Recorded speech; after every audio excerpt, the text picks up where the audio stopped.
Welcome to another episode of Eat, Smoke, Drink. Today I am reviewing something quite special. It is the very sought after and rare bottle of Rare Malts. Okay, the Rare Malts collection is by Diageo. This particular one is a 23-year-old Glen Ord, distilled in 1973. If you look at it, it is 59.8% ABV. They're not fucking around when they bottle that. So that's how you know it is as is, how it's intended to be had. I'm using the blender's glass today. When I'm reviewing super premium and quite rare bottlings, I always use this blender's glass now because I do get more nose out of it, and it's just better nosing. This is a Northern Highland or a Highland whiskey. Glen Ord, I believe, shares the same distillery as Singleton, so you'll be familiar with that. But Glen Ord is obviously a different style as well.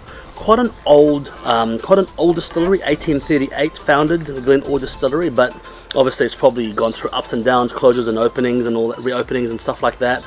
So let's not get carried away with that. Let's just get nosing, let's get drinking, and let me tell you something a little bit about this.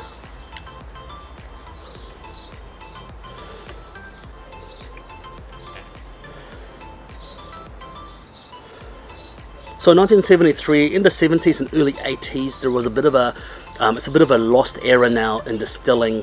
A lot of distilleries have modernized and changed the way they do a few things here and there, and so the styles of whiskies distilled in the 70s and before, but the 70s and early 80s and before, are always a little bit different to what it is now. They're usually a little bit more rustic and fiery, and from my experience, a little bit less refined, raw. Now everything is made to be very palatable and super easy to drink, but back then, from what I've had, it's not quite like that.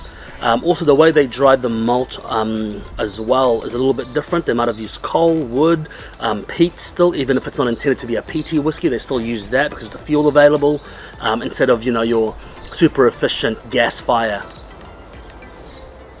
Now when you start nosing it, at first it's a little bit confronting. You get a lot of fresh ginger and heat come through, alcohol come through, because it is quite a high ABV, and they didn't make these to be palatable at the time. They made this to be beastie and just massive.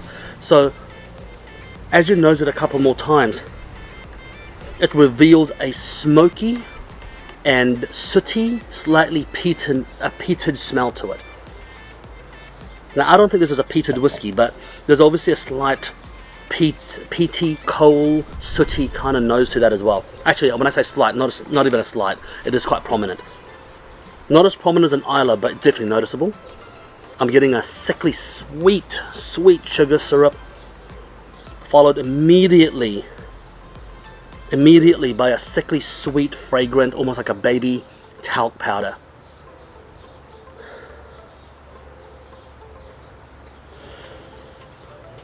And to be honest, I'm not getting much more.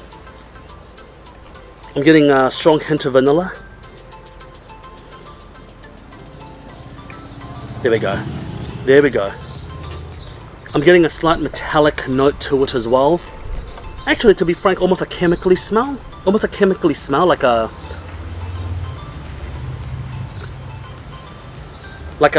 thinner, like a paint thinner almost. Just a waft of it, just in the distance. Quite a strange smelling fiery beast, this one.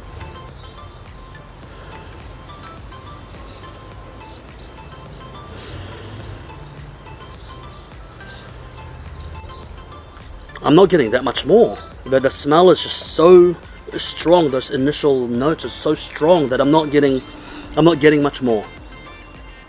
Let me just give it time.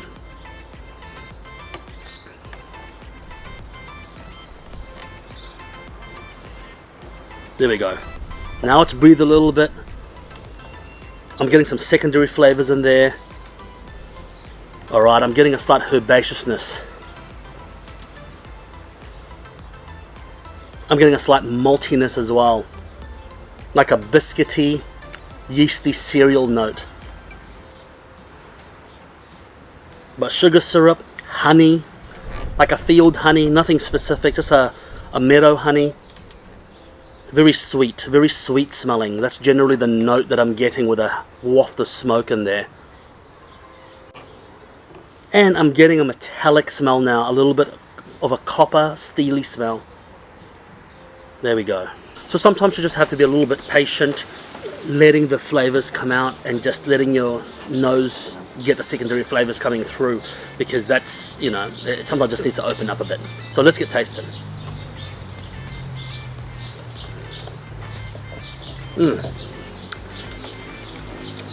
Wow, very different. When you drink something like this, it just kind of, nothing compares to it in the modern era of whiskey. And I'm sure in 30 years, 40 years time, they'll be saying that by today's one as well, but hopefully not. But it's just so different. It's immediate spice, immediate hit, immediate fire, sweetness, but it's followed by this distinct sootiness, distinct minerally smokiness that most whiskies today don't have anymore. Now that could be two things in that. One is the distilling style in the 70s. Another one is because this has been in the bottle for more than 20 years, it could be a little bit of old bottle effect. Old bottle effect is basically the whiskey getting flavored by the bottle over time.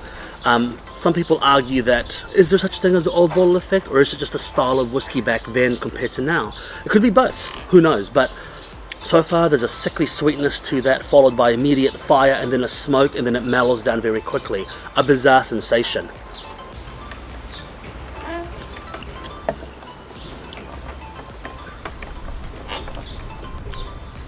Sweetness, sugar syrup, floral, very fiery.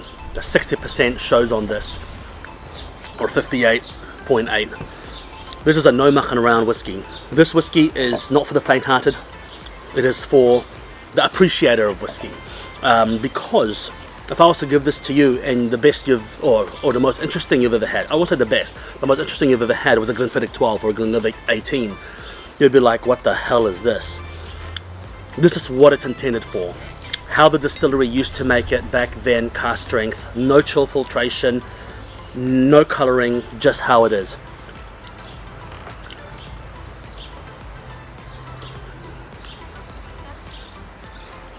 A strong spice, ginger, black pepper, white pepper. It's fiery, it's burning, but it's also sweet and delicious. The oak is not very forward. The menthol is very forward.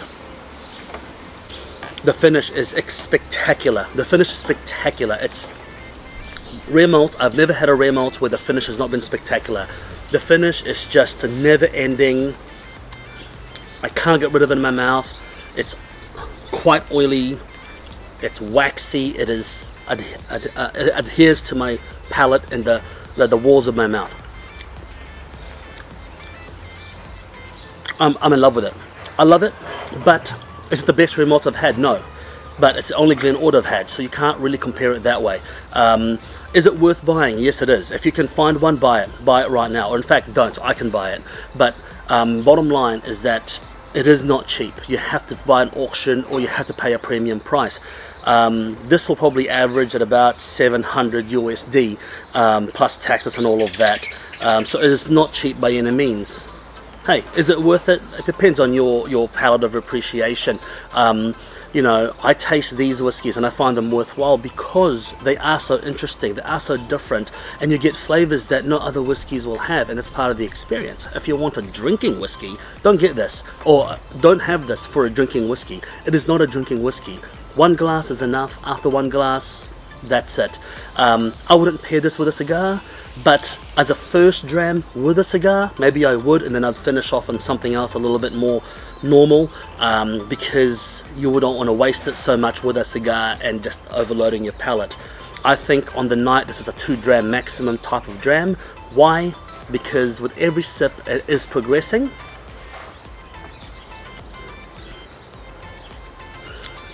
The flavors become more and more intense. You start to get more secondary flavors, even tertiary flavors. You start to get a little bit of this weird woody taste, some herbal notes to it, and then back to steely notes, and a little bit of mineral notes. So it progresses in itself. So 2 drams. Give yourself 2 good drams and then just let it rest. I'm not trying it with water, but it's up to you if you want to try it with water. I've tried it with water before. It didn't improve it. This particular one, no water is my preference. So look, have you had this particular rare malt before? Let me know your thoughts. Until then, Please hit subscribe, ring that bell. See you again to my next premium review.